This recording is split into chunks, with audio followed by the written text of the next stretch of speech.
এই নিধিবনে জঙ্গলের ভিতরে মানুষের এন্ট্রি বারণ, তবে বাঁদরের এন্ট্রি কিন্তু রয়েছে। এখানে প্রচুর বাঁদর রয়েছে এখানে। আর এখানে বন্ধুরা বাঁদরের থেকে সাবধান, বাঁদরের সামনে কিন্তু চশমা পরা বারণ। চশমা পরলে কিন্তু চশমা খুলে নেবে, সে চশমা আপনি আর ফেরত পাবেন না। এই পর্বে আমরা ঘুরবো বৃন্দাবনের নিধিবন ও বৃন্দাবনের স্বামী রঙ্গনাথজি মন্দির, যেখানে রয়েছে সোনার তাল। এখন আমি রয়েছি বৃন্দাবনের খুবই একটা জনপ্রিয় জায়গা নিধিবন। এই নিধিবনেই রাধাকৃষ্ণ অষ্টসখী সাথে নিয়ে লীলা খেলা করতে। বাঁকে বিহারী মন্দির থেকে মাত্র 20 টাকা দিয়ে পৌঁছে গেছি নিধিবন। এই যে হচ্ছে টোটো স্ট্যান্ড, এখানে টোটোগুলো নামাবে। ঠিক টোটোগুলো নামালে এক সাইডে রয়েছে যমুনা নদী, আর ঠিক যমুনা নদীর উল্টো সাইডেই রয়েছে নিধিবন। ঠিক এইটা দিয়েই এগিয়ে যেতে হবে নিধিবন। প্রচণ্ড গরম পড়েছে, আর এই নিধিবনে যাওয়ার সময় এখানে বেশ অনেক রকম মানে ফ্রুট স্যালাড বা শশা পাওয়া যেত। এখান থেকে এই যে 20 টাকা প্লেট, এখানে শশা নিয়ে নিয়েছি। এখানে মোট বড় বড় 2টো শশা দিয়েছে কেটে, 20 টাকা দাম। পথে বেশ অনেক দোকান পড়ে এখানে, জামা কাপড়ের দোকান, পুজো পাটের দোকান, মানে পুজোর সামগ্রী, বেশ অনেক খাবার দাবারেরও দোকান রয়েছে। আর সাথে রয়েছে মানে মেয়েদের সাজা গোজার জিনিস, এই যে গোপালের ড্রেস পাওয়া যাবে এখানে, তুলসী মালা, বেশ অনেক ধরনের এখানে এই নিধিবনে যাওয়ার পথে অনেক ধরনের দোকান পাবেন আপনারা। ও মাসি, পয়সাগুলো কি হয় মাসি? বিক্রি হবে।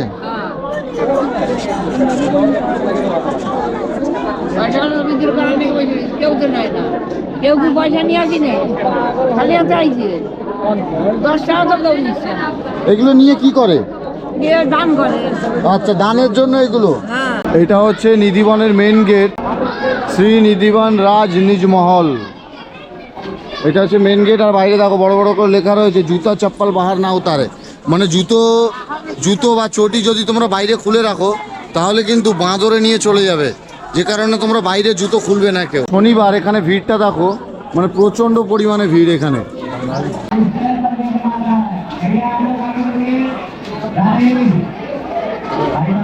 আর মেন গেট থেকে ভিতরে ঢুকলেই রয়েছে এখানে প্রসাদের দোকান রয়েছে।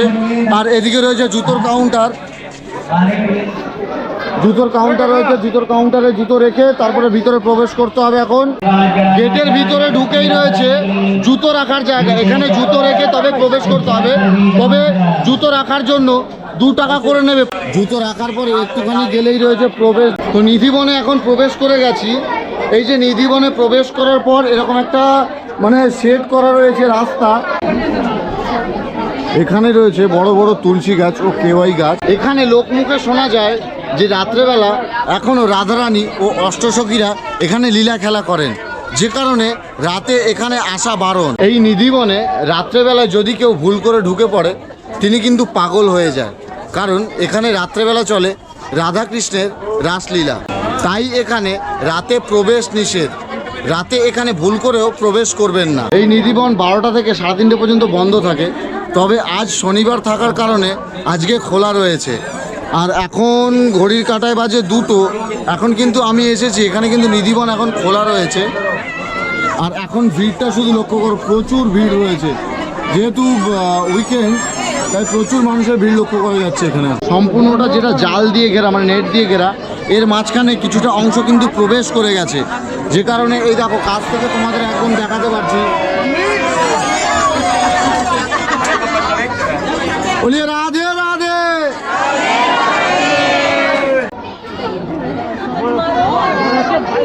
কলাটা দিলাম, ওই দেখো নিয়ে চলে গেছে। মানে একজন দেখেছে আর এই যে আরেকজন চলে এসছে।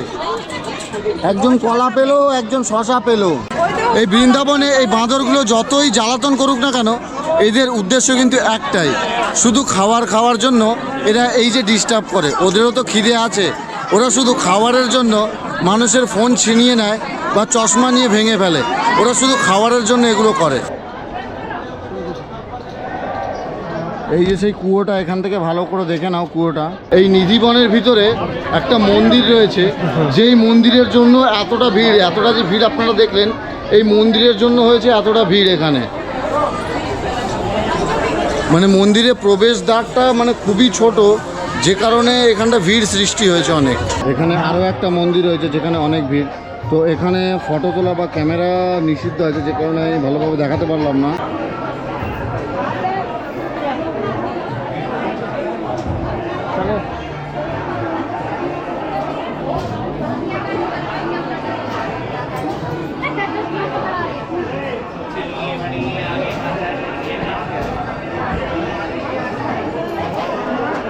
সম্পূর্ণ নিধিবন দর্শন করে বেরোলাম।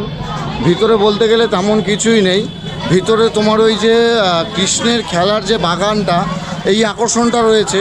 আর রয়েছে ভিতরে 5টা মন্দির।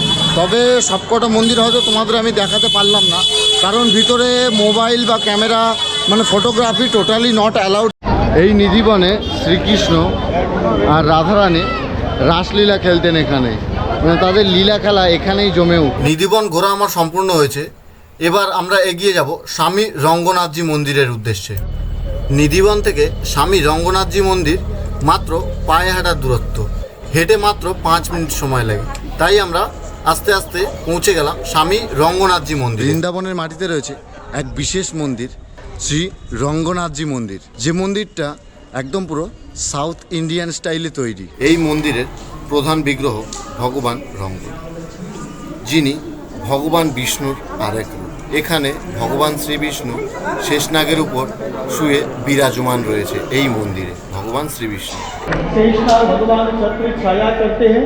चरणों की साइड लक्ष्मी है, मुख की साइड भूदेवी है। ब्लैक स्टोन का ये मूर्ति है। चांदी का बर्तन है, चांदी के सिंहासन पे सोने का मूर्ति है। यह सोने का मूर्ति साल में एक बार बाहर आती है, जनवरी के महीने में बैकुंठ एकादशी के दिन। कि हाथी घोड़ा पाल की जय कन्हैया लाल की रंगनाथ भगवान की জয়। এই রঙ্গনাথজি মন্দির, এই মন্দিরটা প্রায় আনুমানিক 300 বছর পুরানো। বৃন্দাবনের অন্যতম বৃহৎ ও ঐতিহাসিক মন্দির হলো বৃন্দাবনের এই রঙ্গনাথজি মন্দির। এটি ভগবান বিষ্ণুর রঙ্গনাথ রূপকে উৎসর্গ করা এই মন্দির। মন্দিরটি দক্ষিণ ভারতের ঐতিহ্য ও বৃন্দাবনের সংস্কৃতিকে তুলে ধরে। এই রঙ্গনাথজি মন্দির, এই মন্দিরের নির্মাণ কাজ 1845 খ্রিস্টাব্দে শুরু হয়ে 1851 খ্রিস্টাব্দে শেষ হয় এই মন্দিরের নির্মাণ কাজ। সেই সময় এই মন্দির নির্মাণের জন্য প্রায় 45 লক্ষ টাকা খরচ হয়েছিল। আর সেই সময়ে 45 লক্ষ টাকার মূল্য ছিল অনেক। দক্ষিণ ভারতের শ্রীরঙ্গম রঙ্গনাথজি মন্দিরের আদলে তৈরি হয়েছে এই বৃন্দাবনের শ্রী রঙ্গনাথজি মন্দির। এই মন্দিরটা খোলা থাকে সকাল 8টা থেকে দুপুর 12টা এবং বিকেল 4টে থেকে রাত 8টা পর্যন্ত খোলা থাকে এই মন্দির। বৃন্দাবনের সেই ঐতিহ্যবাহী মন্দির শ্রী স্বামী রঙ্গনাথজি মন্দির, যেখানে রয়েছে সেই 300 বছর পুরনো তাল গাছ, সোনার তাল গাছ। এই দেখো সোনার তাল গাছ, মানে দেখো 300 বছর পরেও এই সোনার তাল গাছটা মানে কিরকম চকচক করছে। দেখো এটা কিন্তু সম্পূর্ণ সোনার তৈরি এই তাল গাছটা।